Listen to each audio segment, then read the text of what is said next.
ময়না আমাদের দেখো দুজনে প্রেম করে বিয়ে করছি কিন্তু বাড়িতে কেউ মানিয়ে নিতেছে না। আর তুমি অনেক বড় লোকের মেয়ে, তোমাকে যে বিয়ে করছি কিন্তু তোমার বাবা মানিয়ে নিতেছে না।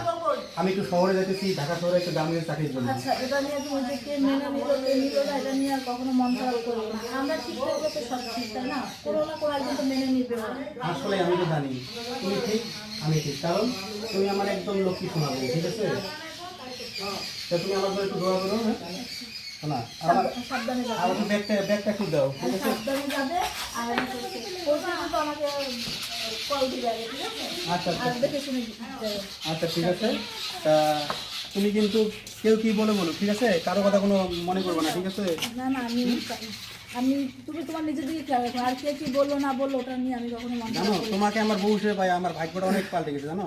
হ্যাঁ, যান যাই, হ্যাঁ। আচ্ছা, সাবধানে যাবে, ঠিক আছে? আচ্ছা। গিয়ে কিন্তু ফোন দিও। আচ্ছা, ওকে যান।